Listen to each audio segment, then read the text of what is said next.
Hey everybody, this is Rydo and we're back to another live stream of Hearthstone. Today is Friday, December 7th. We've got a challenger friend. Ooh, I may have had a challenger friend that I didn't get done before. And we've got something we want to re-roll. We also have a ton of news to cover. So let's start with the challenger friend and see if we can actually challenge a friend. See if this guy will accept. Please, oh please, oh please, oh please, oh please, oh please, oh please, oh please, oh please, oh please, oh please. Accept. Accept, accept, accept. I don't know who this guy is. If he is a watcher of my channel, he hasn't chatted enough for me to recognize his name. Alright, well, we have a lot of news, so we might just go ahead and start talking about the news as we sit waiting to see what happens here. Suppose I could, off the top of my head, talk about YouTube Rewind happened. It looked pretty bad. I think there's definitely some irony that animators and Fortnite played big roles in the YouTube Rewind, because it's pretty obvious that YouTube has little to no care whatsoever about animators, because they made their entire system make it so it's basically impossible to make any money as an animator, and they actively hate Fortnite videos because there's just so many of them, which is fair enough. I mean, it's the same hate that you probably have seen for Fortnite for other reasons, and then also there's mukbang, which mukbang is a pretty low level artistic expression, frankly. And ASMR, pretty low level artistic translation. There's a lot of identity politics BS too. Seriously? You have no standard decks. What are you doing? Ah, man. So I've got two people that freaking will not accept a challenge. Alright, well, at least he declined it, so I can remove this guy. I'm coming for Alex next time. Alright. Yeah, the Rewind, when I looked at it, was just below 2 million dislikes to slightly below 1 million likes. And I do know now that it's over 2 million. Like, I was actively thinking about disliking that video, and I don't dislike any videos on YouTube. Like, I do not spend my time on that. And honestly, you shouldn't, because that's just more engagement as far as how YouTube puts it. We got a card pack because I assume of the Choose Your Champion thing. So, yeah. Another card pack with some more cards. I wouldn't be surprised if these all get dusted. But a little bit more gold, a little bit more dust is not going to change my decision as far as the decks I've built. I've locked in the decks until probably the next expansion. Let's see, disenchant that. No, it's golden and I don't have one. And that's new. And that's new. Alright. And see, I figured that is exactly how it was gonna go. We've already done Brawlseum. And the solo adventure thing is opening in 1 week, it says now. So, I assume that that's... I was calculating like December 28th is when that was gonna happen. And I guess we're gonna just wait till somebody else comes online. Otherwise, we have to play priest class cards. The YouTube Rewind allegedly had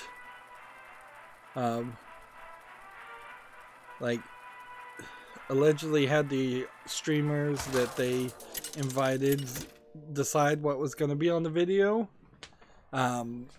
which backfired drastically because streamers are the worst case example of people who don't watch YouTube because they're too busy making YouTube content. So there's a big disconnect there. The PewDiePie reviewed it. He made an argument that's probably right. There's too many people now on YouTube. Will Smith was on it, and late night comedians were on it for no reason, and they got their own little clip outs because, of course, they're all too good to actually be with any of the actual YouTube content creators. And most of the people, like last year, I didn't recognize, and none of the people seemed like they were super interesting. The one gamer is like Ninja was on it, and that's kind of it. So while there was a lot of talk of Fortnite, I think it was a lot of other kinds of content creators that were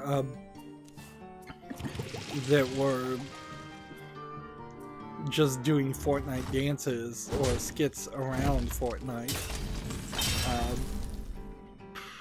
Yeah, I don't think there really was anything else there. 2018 has been a horrible year for YouTube, both for the content creators, but also for YouTube as a corporate entity. Like all the Logan Paul KSI stuff, all of the other Logan Paul in the Suicide Force stuff, YouTube going down worldwide for a while,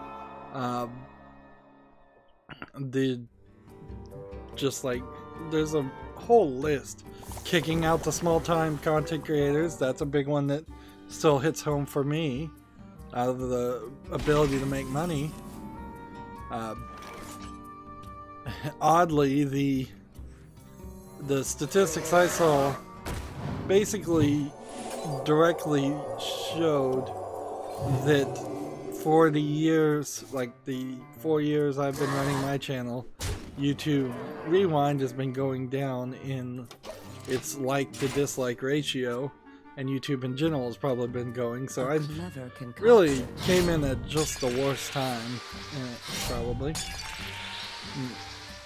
The kids' music video Baby Shark was mentioned. There was like Yodeling Kid. I've never even heard of Yodeling Kid, and lots of other people. Like, honestly, I did not recognize most of them. Most of the people on YouTube Rewind. So if me, as a person who's on YouTube all the time and creates content for YouTube, if I don't recognize the people, and frankly I wouldn't have recognized Ninja if other people had told me that was Ninja, because I don't watch Ninja. Like, what hope does a random person who has never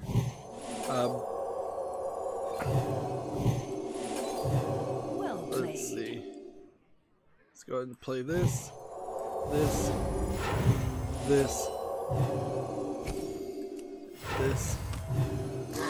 and win. Remember, I was playing priest cards, so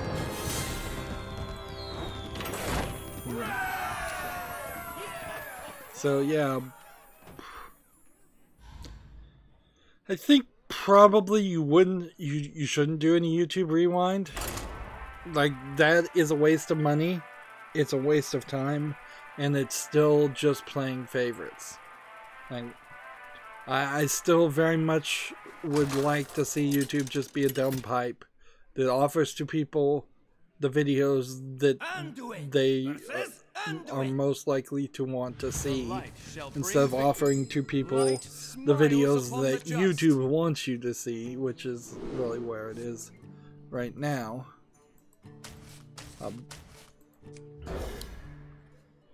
So yeah.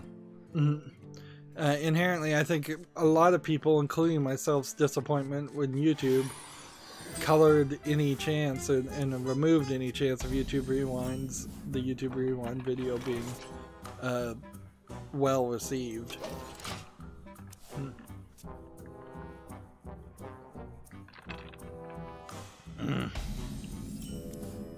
Hearthstone just retweeted, well, about 46 minutes ago, I would guess.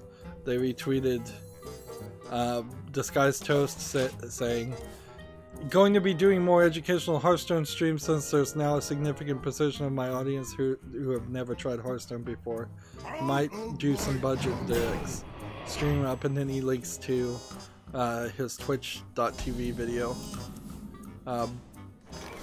So his break from playing Hearthstone was not that long, which is fine, I suppose. Like, it really feels like he was hyped on playing the Pokemon game, or maybe some other games, and then realized that wasn't going to work to maintain his audience. You really can't make a shift, unfortunately.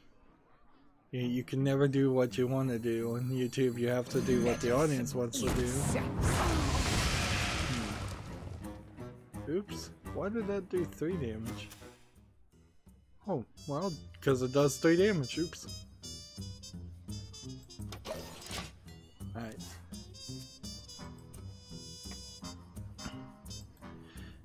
Is there anything else going on with my channel before we start covering the news? Because I'm going to try and really burn through the news. We have quite a lot because of the Game Awards and quite a lot of just leftover games to talk about. I'm recording Borderlands 2 where I'm probably halfway into the Captain Scarlet Pirate DLC, which I played out of order, or I started out of order, so all the characters are basically at level 21. They eventually jumped up to level 30 or 29, but I'm level 39, so they probably just rubber banded against a rule that said that certain enemies cannot spawn below the player's average levels, and since I'm playing solo, that would be 39. But I'm like one-shot killing most people, and they're just blowing up into a splatter of blood, which is fun, certainly. And it definitely is the way I would want to play some RPGs after you've played them all the way through.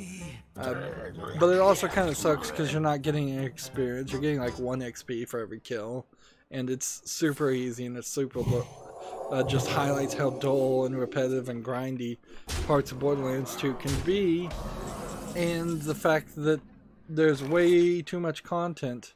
The way they decided to release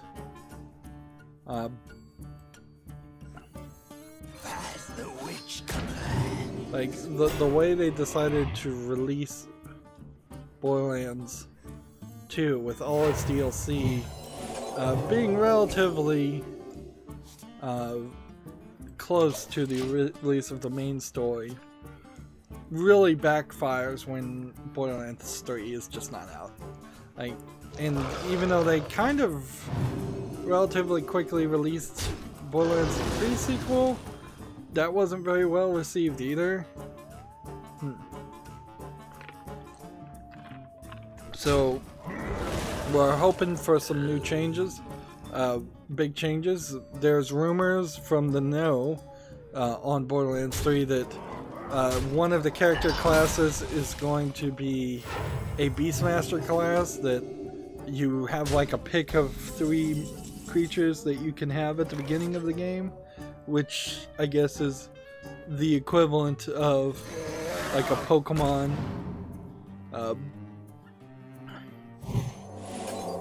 let's see. Yeah, I could see it being, you know, a Pokemon style character. There'll be an assassin class that is like a like Zero is in Borderlands 2, but he'll have kind of more siren abilities. But then there also is a siren class too. Is someone injured? And then there's a soldier class, which means you're losing the berserker class, the tank class, in the 4 original characters that are going to be available. Alright, how do we want to do this? This.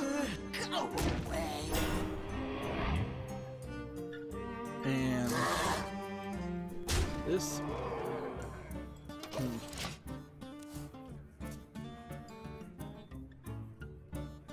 I need this other double. Well, I'm probably not going to be able to get it done. Actually, if these both survive, I think they both will get it done.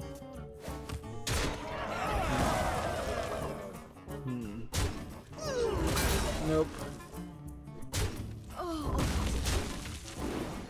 Trying really hard to kill all my characters. The rumor from the know is the Borderlands 3 is soon to be out of it's soon to be out of alpha stage and entering in the beta. For a game that you assume Borderlands 3 is going to be big, it's going to have multiple vaults according to the rumors. That if it's going to be big, there's going to be a lot of beta testing. I'm definitely noticing in the DLC I'm playing, I'm running into a lot of invisible walls that clearly feel like they were there to block you from walking into an area that would cause the game to crash. I managed to fall through the floor in an area and just escape the map completely. So there's definitely some bugginess. Also, it seems like alt-tabbing out too often on Borderlands is causing it to get a little sluggish, and sometimes I just have to exit to the menu and go back in. That seems to fix it for the most part. Maybe there's still a little bit of sluggishness. But that also just might be a straight up memory leak, because there seems to be like there's no memory management in the game. So you can run around in the entirety of the map, blow up every single barrel, open every single chest, drop guns on the map, and for the most part it seems like nothing is despawning. And whenever you kill a group of people that were pre-programmed to spawn, they don't seem like they respawn. And that's not how Borderlands 1 felt. I don't recall it being like that. Alright, so we need to play more. So we'll just do this, this, and this, and end the turn. Yeah. I think more new creatures, more new areas, more new characters. There's some weirdness too with characters. Like Shade as a character is written so much like Scooter. It seems kind of ridiculous that both of them are in the same story. And Scooter had already been kind of co-opted by his sister, I think her name's Ellie, as being another character that is only slightly different from the way other characters are written. In fact, I ran into one character that just didn't seem was written and voiced herself to sound like she didn't care about anything, and she was just uninterested. And I'm like, finally, we've got some different kind of character in this game, because everybody else sounds so similar to everybody else. Like, you hear little bits of Handsome Jack and Claptrap and Ned. And Ned and Zed are basically the same characters. The light shall bring victory. So yeah,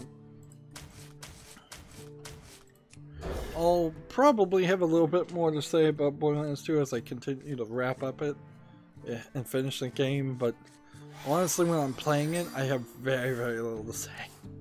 It's not great content. I'm just like, yeah, more Borderlands. We're grinding, we're shooting people, we're walking from point A to point B, we're looking everywhere in the map.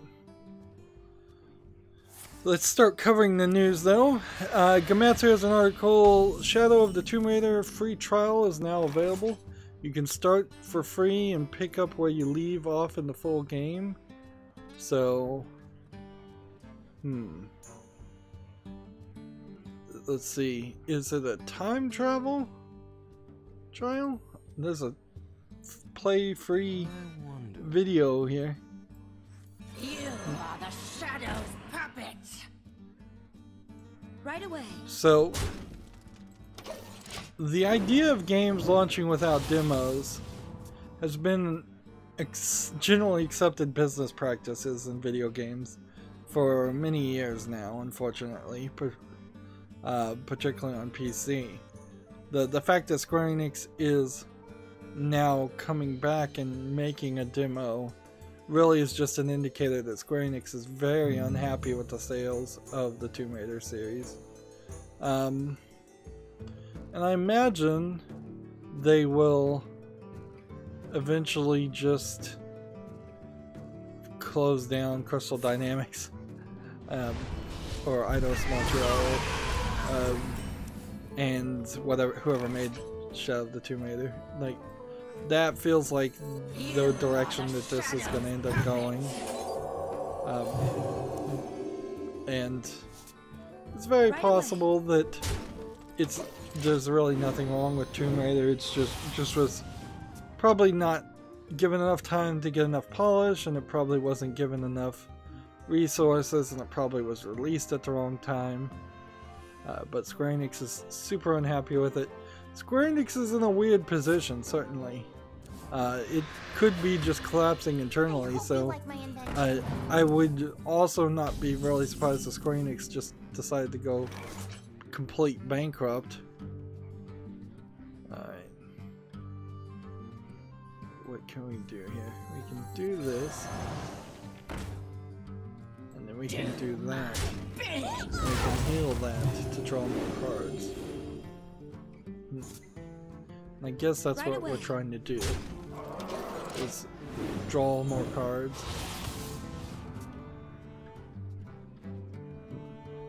Like next turn I think I can win. Let's see.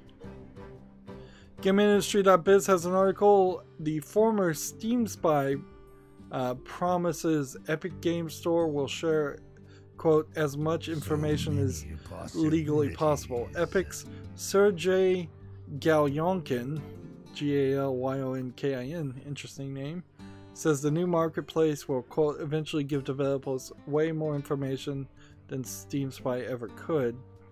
So I did not remember that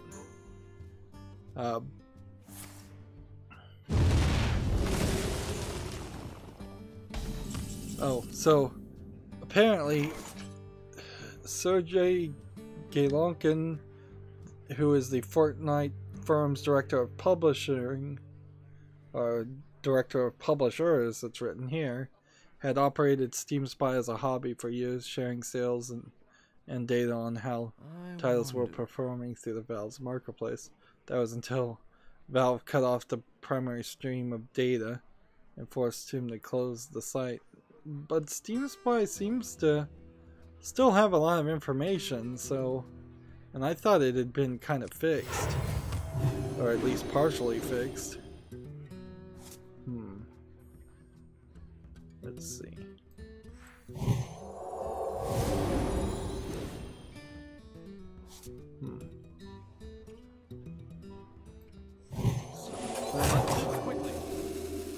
Oh man. And that. And that. Right right away. and attack.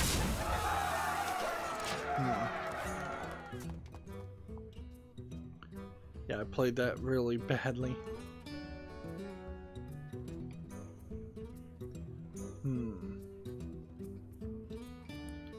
So, more information to developers of games. Probably going to be a little helpful. Probably not that helpful. In comparison, one could easily make the argument that, like, the indie developers who get bits of information about the page views of their games really only see the negative side there, and only use that information to complain and drive themselves neurotically upset about it. It might be better on the mental health of most game designers to say, look, here's your sales for this week, this is the money you're gonna make, that's all you really need to know. How many people actually ended up on your page is nice information. Certainly as a YouTuber, I get how many views I get, but I never really paid any much attention to it, because the only thing that really matters is the money if you're running a business. And micromanaging things often causes just frustration and a waste of energy. Let's see if this guy might be close to a end in this game. Nah, he just started.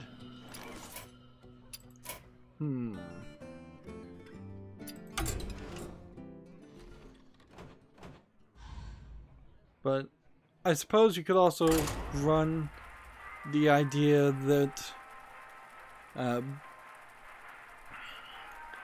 that this is just more competition, and this might just push Steam to release more information to game developers.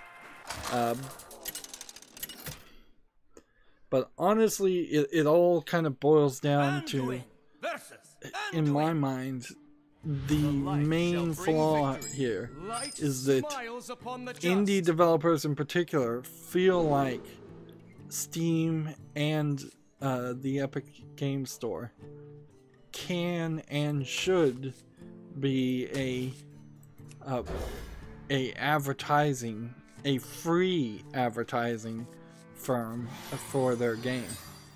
Like, the statistics you get that are going to be way more useful than Steam Spy information or whatever Epic Games tells you, the statistics you're going to get are going to come from, like, how many ads did you put out through your advertising campaign company? How are you promoting your own game to sell? Don't trust someone else to do it, particularly when it's really just a storefront. It's effectively similar to milk companies in around the United States being upset because Walmart doesn't actively spend a lot of effort advertising milk. But I guess I just kind of have a slightly differing opinion than it seems some people do on this. Or at least it seems developers in the mainstream video game media do seem to have on this. But that is also a big point. I'm not sure how many people that are real gamers that buy real games and don't just get review code handed to them. Like, I'm not sure how many of them actually are upset with Steam at all. Like, I don't have any personal problem with Steam. I think it's fine. It's perfectly okay by me. Like, I don't think I've ever paid for much of a defective product, and if I did, I could probably have refunded it. I don't think I've run into any real problems at all with any of the games. There's never been any kind of transactional issue. They've never overcharged me. They've never undercharged me and then come back and charged me the right amount. They've never emailed me with ads, so if Steam does do email advertising, I must have opted out from that.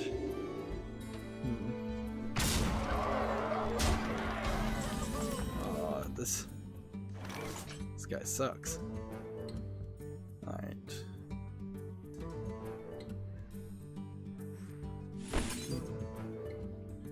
There's literally nothing to do here. Let's see, we can do this. And we can like do nothing else. We heal that. We can play that. We can play that. We can do that. We can do that. We can do that.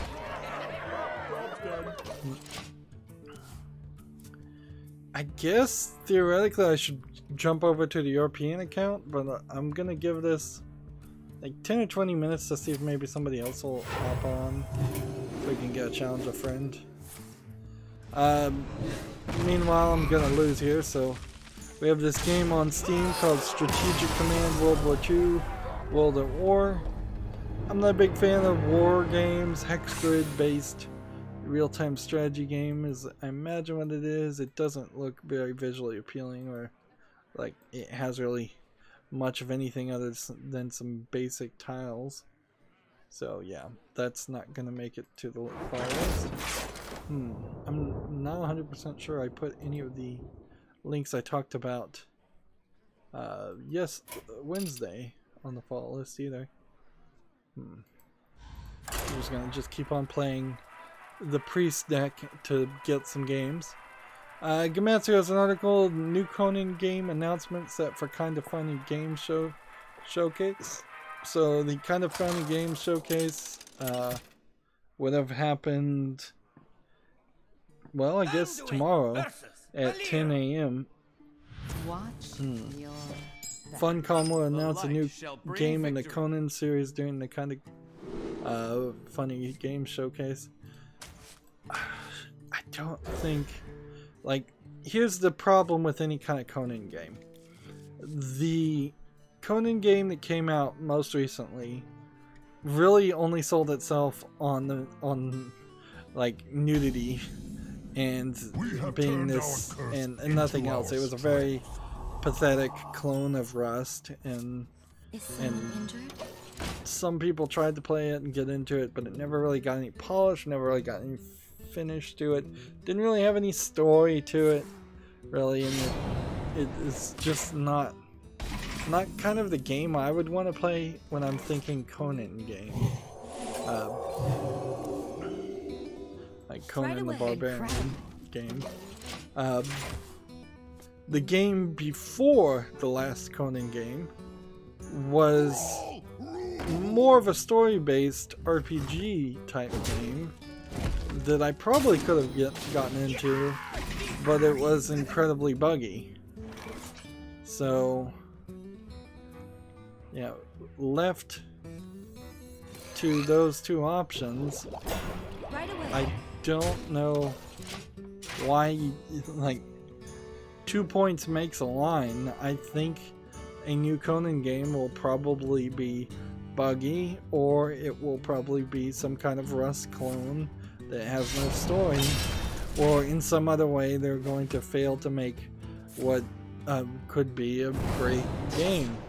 All they really need to do in a Conan game is kind of just make a fantasy adventure game. I don't even think it needs to be open world. I don't think it needs to be RPG. Just get Conan in the minds of people to start off with, and you've probably made a good starting point.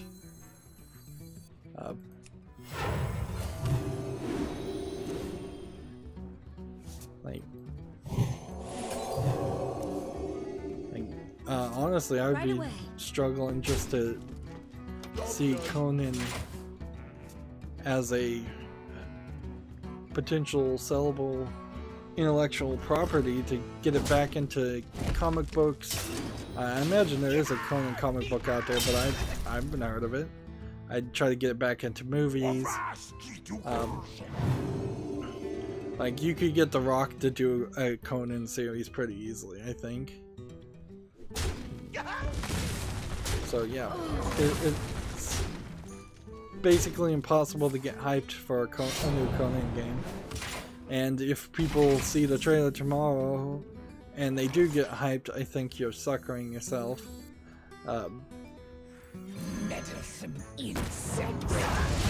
Moving on, Gametsu has an article, the Prey DLC Mooncrash multiplayer update called Typhoon Hunter launches December 11th. I do want to play Prey at some point.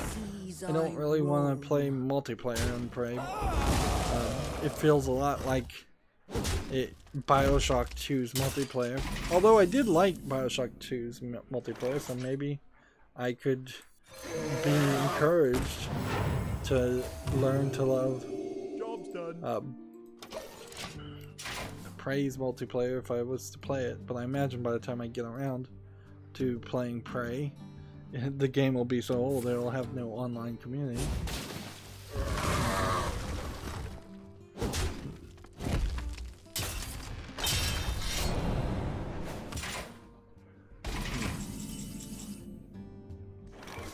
Six, 5, 7, 9. Awaken, my children. Next, we have a game on Steam called Pombotrol, which looks like a side-scrolling shooter where you're playing as a duck. It seems a little basic, lacking in animations. This duck is the exact same as this duck, just a slightly different color. Little basic UIs here, all over the place, too. So, early access for 99 cents. Just not quality enough, in my mind, to make me want to play it. Be gone! Let's do that. In the turn. Cheated! I never fight fair! Ooh, this is a new card. Summon 3 pirates from the deck, give them a rush.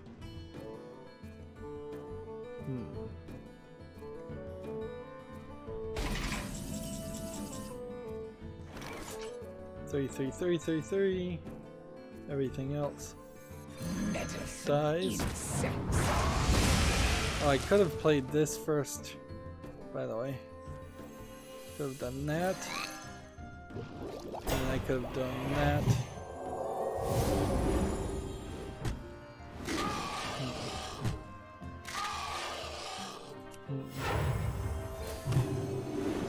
Intruder! Be gone! There we go. Next we have a game on Steam called Mean Routine, which looks like it's probably a Russian troll game from the Russian letters. Even if it isn't, it seems like it's just maybe answering questions. Early access. It's in English, Russian, German, and traditional Chinese. That's an odd combination.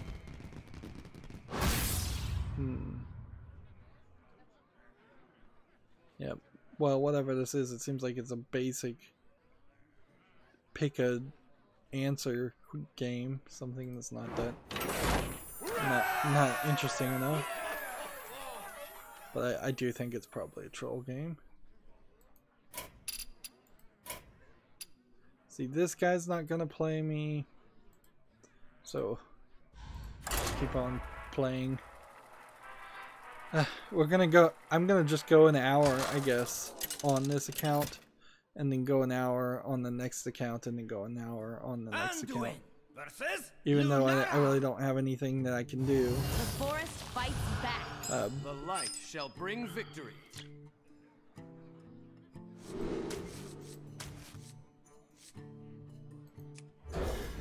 Next, we have a game on Steam called Lost on the Island, which looks a little bit like an asset flip game. Adventure casual simulation, it says.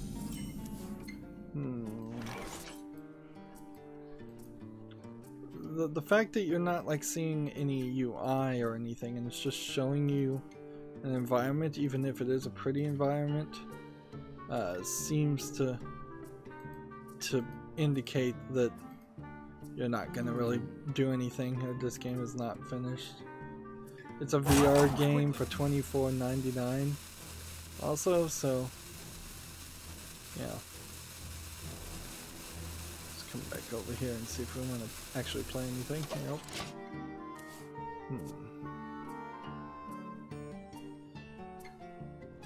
Yeah, this entire game, Lost in the Island, the description pretty much says you can climb and you can swim and you can meditate, but you can't, you're not going to interact with anybody or do anything. Now how about...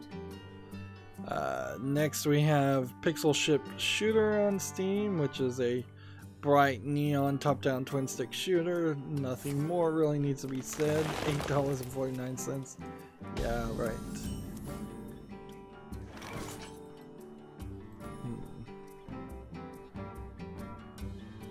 Let's see. Just keep on playing. Next we have a game on Steam called Night's Rubbish, which looks like it's a joke of a game. Looks like it's a beat 'em up.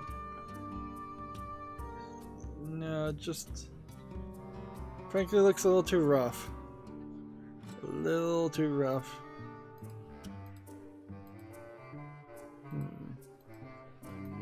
See, if this is an art style and this is a joke, like, I'm just gonna miss the joke. $3.99 early access, yeah. You just kind of have to assume that's a moderately low effort game.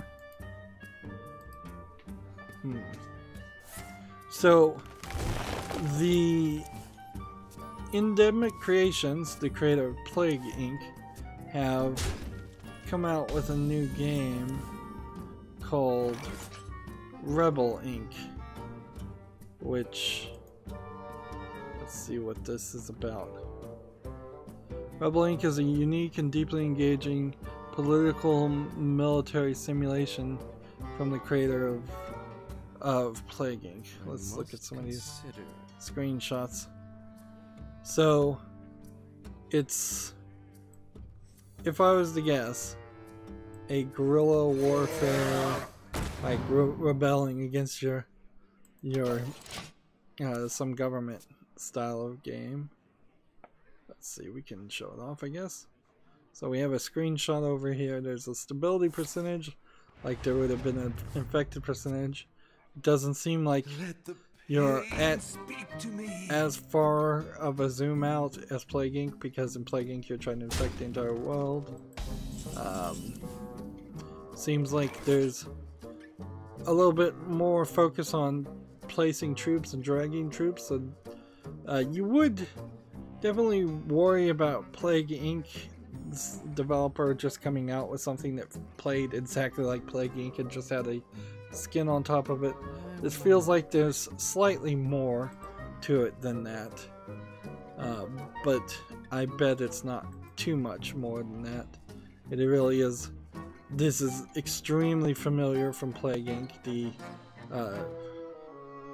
The three styles of infection bars and the skills. See, and I guess the idea is that you're playing as the rebels. It would be kind of weird if you were actually playing as the existing military power or government force. You are the shadows puppet. Let's see.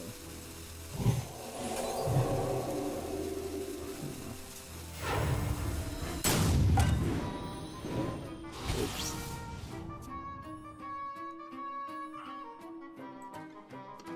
So yeah, Rebel Inc. is out there. Let's see, can I, if I click here and click get it now, it seems like it's only out on iOS. Let's just click here. Yeah, it just takes you straight to the Apple Play Store right now. So if there is a PC version in the works, we're not to that point yet. Gamer Sutra has an article. Hasbro and Wizards of the Coast invest in Magic the Gathering esports with $10 million prize pools. Apparently, at some point, Hasbro bought Wizards of the Coast. I did not realize that that had happened. Or at least that's what I'm assuming from this. I don't know how well that's gonna work. Like, if ever there was a group of people you didn't want to deal with, it's probably Magic the Gathering players. No offense intended, but I think most would agree with me.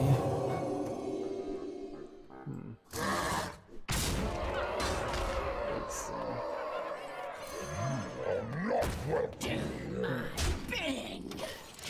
Alright, Tech Raptor, the Game Awards 2018 Survived by Nets, a new trailer. So there's a game called Survived by Nets. I don't know how much I want to really get hyped. Like, I was totally asleep during the Game Awards. I didn't even know it was airing the day it aired, honestly. My insomnia and my just not interest in the Game Awards at all collided. Survived by Nets doesn't look particularly interesting. It's kind of a pixel art RPG game of some sort. We'll get more information on all these games, I'm sure, when they're actually close to being released.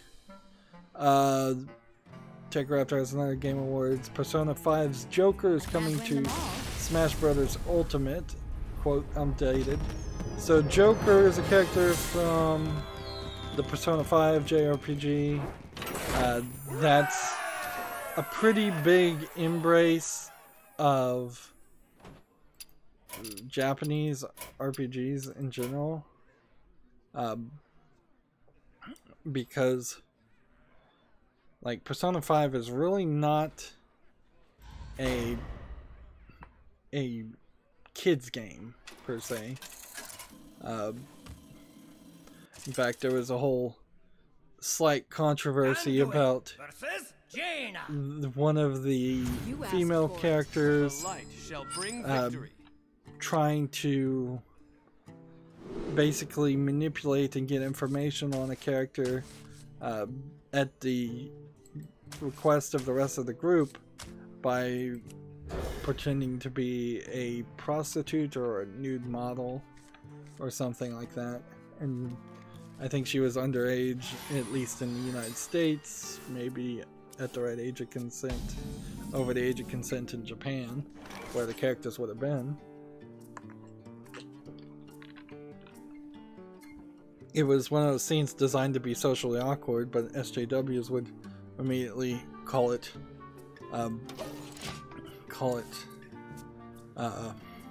toxic or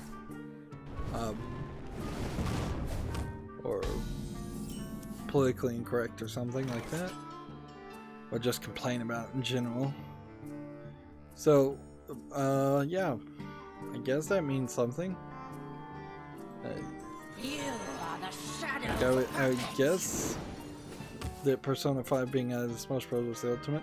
I would argue, though, there is a problem where Super Smash Bros. Ultimate kind of is almost a admittance that they're not going to make any more Smash Bros. Games. because they've run out of characters to add. They added Bayonetta before, and she is also an adult character from an adult game. But I don't think they can keep on going down that direction. So I think what we'll start running into is we'll see Smash Brothers as a series feel a lot more like Street Fighter as a series, where maybe there's one new character, but mostly it's just returning favorites over and over again. Let's just go ahead and hit this. You're not welcome here. Do my bidding.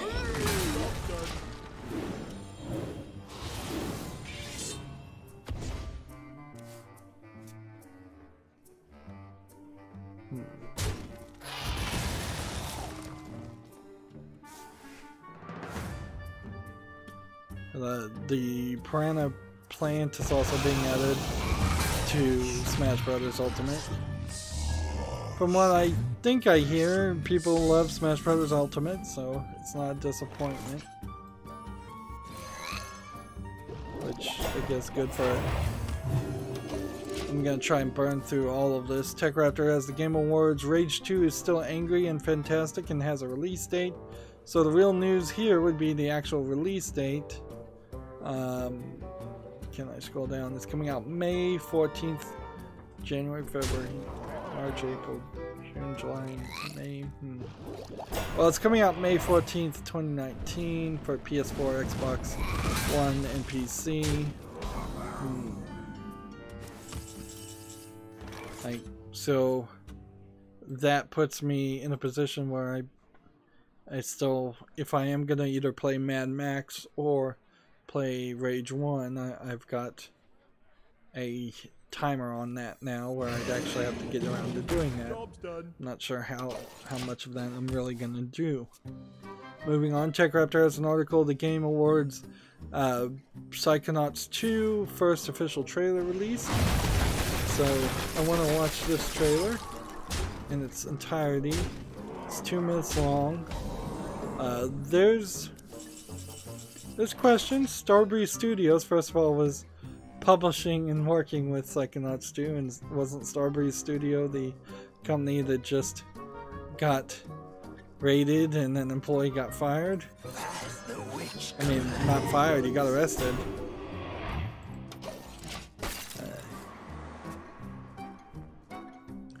Okay, the thing I can say immediately looking at this trailer is this does not look like a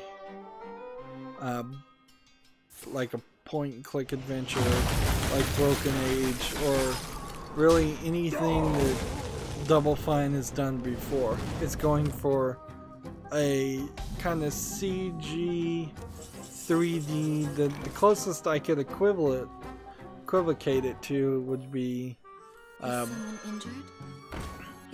the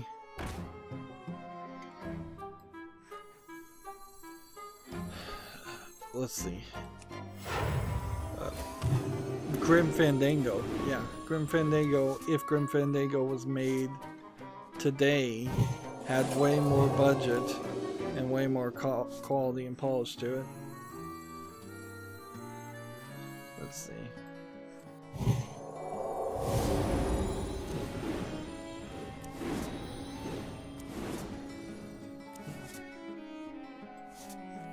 Play that.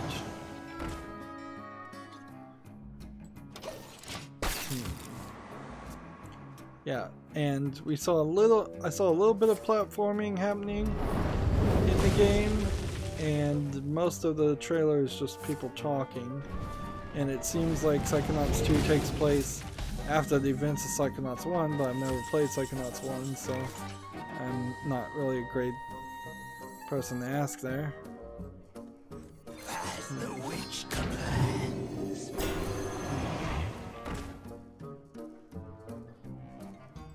Intruder. So yeah, it looks really good. the question is how long it's going to be, because it was crowdfunded on Fig.co, which Fig.co was basically built just to crowdfund on Psychonauts 2 and be a Kickstarter where My calculations are Double flawless. Fine sits on the board of that Kickstarter. Denied. Let's see.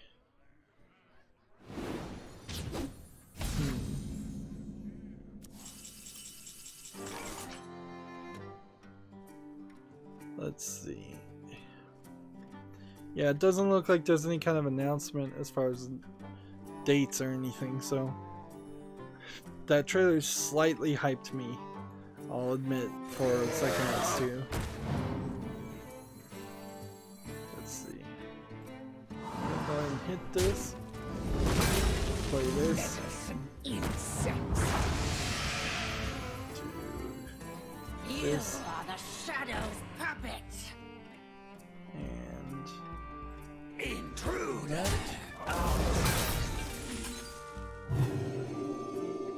Intrude. There we go.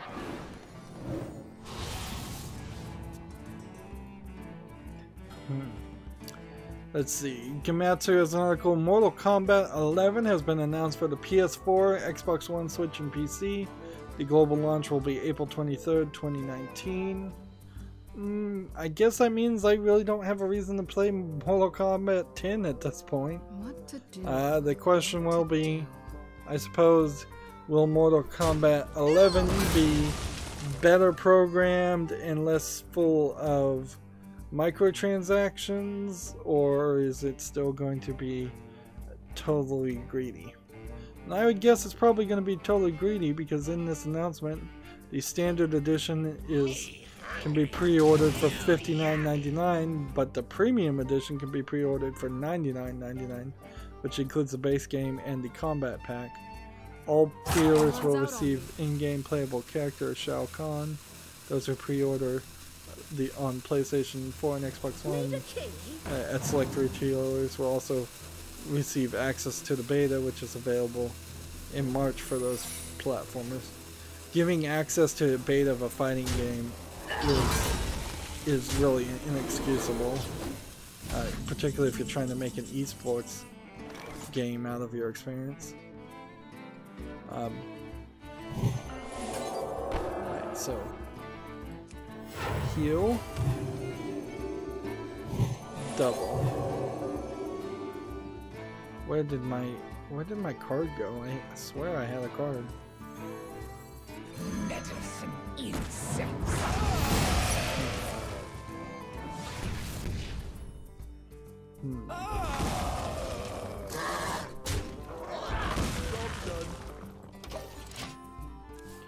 So yeah, I'm watching the trailer for Mortal Kombat 11, and it really just looks like a video Daughters of file, like a CGI fight. It doesn't really look like what the game is really gonna look like, in my opinion.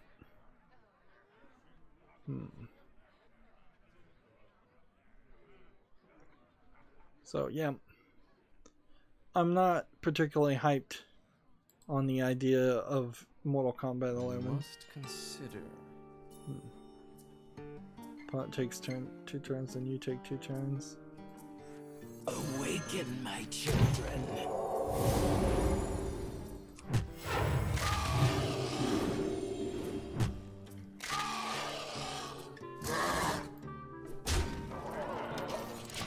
There you go. TechRaptor has an article, The Game Awards 2018, Stranger Things 3, the game coming to all platforms next year. Now, the idea of having a Stranger Things video game and calling it Stranger Things 3 is weird, certainly. Apparently, though, there was a Stranger Things game from the developer Bonus XP. And the new version will have a more modern isometric graphic style and feature co-op gameplay on all platforms. But it does seem like it has like a Super NES 8-bit view.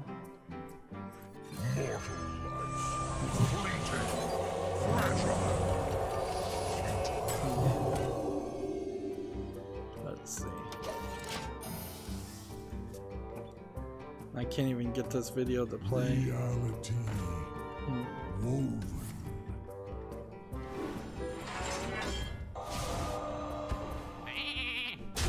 Yeah, it seems like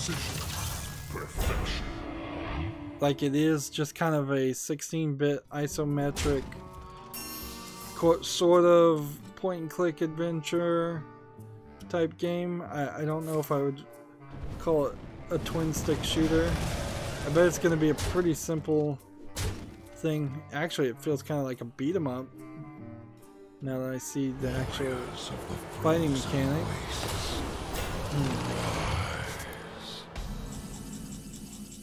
So, yeah, I just don't... I don't know why you would call it Stranger Things 3, though. Like,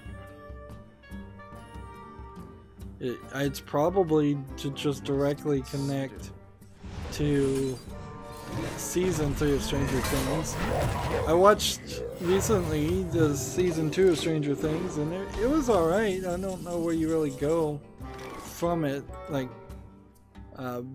basically you're gonna end up repeating yourself too often, because Stranger Things 2 was basically a repeat in a lot of ways of the first season. So if I was making a third season, I would have moved most of the characters out of the story and moved to a different area. Gamatsu has the same article. Almost out of cards. So they did say at the Game Awards 60 games are going to be announced. So this guy's just playing with me because I guess he's being kind. TechRaptor has an article of the Game Awards. Obsidian announces the Outer Worlds, and on their announcement of this game called the Outer Worlds, they said it's from the original creators of Fallout, because yeah, I guess the actual original creators of Fallout work at Obsidian now, not Bethesda.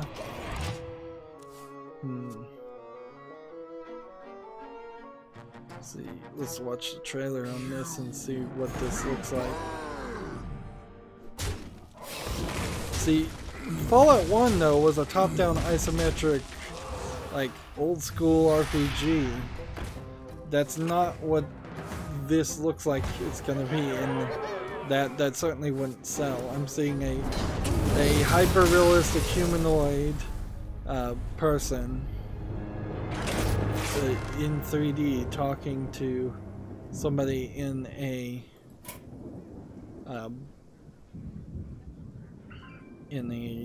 cryo chamber. So yeah, I'm not really sure what this is. Once this trailer ends, we'll end this recording and I'll switch over to the European account.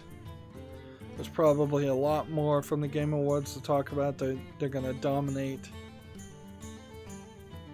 The Outer Worlds looks like it might be a Fallout game, like Fallout 4, but good. Like, it might be a Fallout 4 game, but worse, but it might be good too. I'm seeing better animation in this trailer than I've seen in Fallout. And I'm seeing it go. It's also from the developers of Fallout New Vegas. So, yeah. So, this really does feel like this is straight up. We took the concept of Fallout, we put it in space. We're calling it the Outer Worlds, and this is going to be the place for people who liked Fallout New Vegas and Fallout 3 to go and play those games. or play a game like that that's good. Excuse me. Yeah, that's really hype inducing. So maybe I would just, like, I have Fallout 4, I was gifted Fallout 4, so I need to cover it at some point, and I have a lot of the other Fallout things, but I'm thinking now maybe I would make a special effort to race through the Fallout games, and then play the Outer Worlds and do a direct back-to-back comparison. That would be a big commitment of time, though. I'd have to do either a spotlight or a full playthrough of Fallout 1, 2, Fallout Brotherhood Tactics, Fallout 3, Fallout New Vegas, Fallout 4. We can skip Fallout 76 because there's no story there, but that's lots and lots of time, certainly. Anyways, this is where I'm going to end this recording, and we'll move over to the European account. As always, I ask you to like, share, subscribe, comment, and watch every second of my videos. If you want a friend or follow me on any social media sites, there's a whole bunch of links down below in the description box. Thank you for watching. Have a good evening.